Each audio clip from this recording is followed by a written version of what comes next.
تلخیص کی مزید عبارات دیکھیے۔ اقبال اخلاق کا ایک عمدہ نمونہ تھے، خلیق اور ملنسار تھے۔ آپ نے کبھی غصہ نہیں کیا، کوئی ناگواری ہوتی تو آپ ضبط اور تحمل سے کام لیتے۔ عزم، حوصلہ، ثابت قدمی اور مستقل مزاجی کے مالک تھے۔ جس کام کی نیت فرماتے اس کو پایہ تکمیل تک پہنچاتے۔ جھوٹ سے انتہائی نفرت تھی، صداقت اور حق گوئی کو پسند فرماتے۔ تکبر، جاہ پسندی اور ہوس دنیا نام کو بھی نہ تھی، تواضع اور انکسار والے تھے۔ عنوان ہے اخلاق اقبال۔ اقبال با اخلاق، تحمل، حوصلہ اور مستقل مزاجی والے تھے۔ وہ سچے، تواضع اور انکسار والے تھے۔ کل الفاظ 90 ہیں اور تلخیص کے الفاظ 18 ہیں۔ دوسری عبارت ہے، انسان کو اپنی زندگی میں کسی نہ کسی مرحلے پر غم سے ضرور سابقہ پڑتا ہے۔ وہ اگر غور کرے تو اسے محسوس ہوگا کہ دن اور رات کے 24 گھنٹوں میں 2 وقت ایسے ہیں جن میں غم اپنی پوری شدت کے ساتھ اس پر حملہ آور ہوتا ہے۔ ایک صبح کا وقت جب وہ خوابوں کی خیالی دنیا سے نکل کر اپنی اس دنیا میں واپس آ جاتا ہے، اور غم کی وہ مکروہ حقیقت جو سوتے میں اس سے عارضی طور پر اوجھل رہی تھی، پھر ایک دھماکے کے ساتھ اس کے سامنے موجود ہوتی ہے۔ اس کے دل کو وہی پہلے کا سا دھچکا لگتا ہے اور بچھڑے ہوئوں کی یاد اس کے دل و دماغ میں سما جاتی ہے۔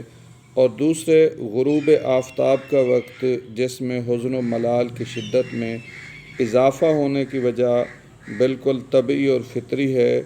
اور یوں کہ شام کا وقت عبارت ہے اجالے کے چلے جانے سے اور تاریکی کی ابتدا سے۔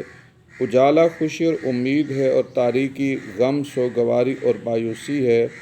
عنوان ہے غم اور زندگی۔ انسان کو غم سے واسطہ پڑتا ہے، خصوصاً صبح دم خوابوں کی خیالی دنیا سے نکل کر، اور شام کو غروب آفتاب کی سیاہی کے باعث جو مایوسی کی علامت ہے۔ 170 اور 30 یہ الفاظ ہیں۔ استاد کی بارگاہ اس عہد کا ایک دبستان شعر و ادب تھا جس سے استفادہ کرنے والے ادبی اور فنی نکات سیکھتے تھے، شعر کے حسن و قباح سے آگاہ ہوتے تھے، خیال، جذبے، تجربے اور زبان کی لطافت اور نزاکتوں کی پہچان کرتے۔ استاد بالعموم اپنے چھوٹے سے گھر کی چھوٹی سی انگنائی میں کھری چارپائی پر بیٹھے حقہ گڑگڑاتے رہتے، کتاب دیکھتے، اشعار لکھتے، شاگردوں کے کلام پر اصلاح دیتے رہتے تھے۔ شام کو گھر سے باہر 30 ہزاری باغ یا نہر کے کنارے گھنٹوں ٹہلتے رہتے۔ استاد اس کا عنوان ہوگا ماضی کے اساتذہ شعراء۔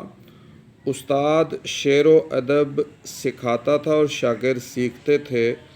استاد گھر میں بان کی چارپائی پر بیٹھ کے فیض دیتے اور شام کو باہر ٹہلنے جاتے تھے۔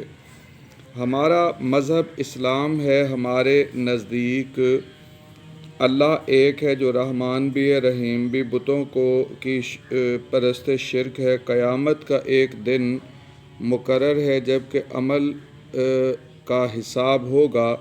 یہ باتیں جناب محمد مصطفیٰ صلی اللہ علیہ وآلہ وسلم نے بتائیں، جو اللہ کے برگزیدہ بندے بھی ہیں اور نبی بھی۔ انہوں نے آج سے کئی سو سال پہلے مکہ میں جنم لیا۔ آپ کی زندگی شروع سے لے کر آخر تک ہدایت کی ایک ایسی مشعل ہے جس نے دنیا کی ہر تاریکی کو اجالا بخشا ہے۔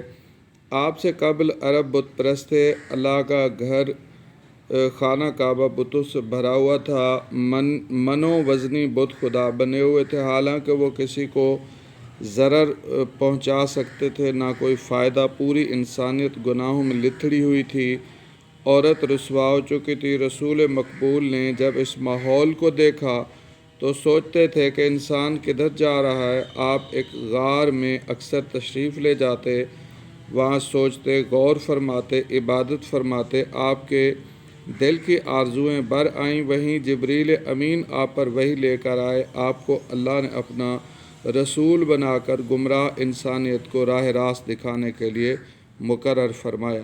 اسلام دین ہدایت۔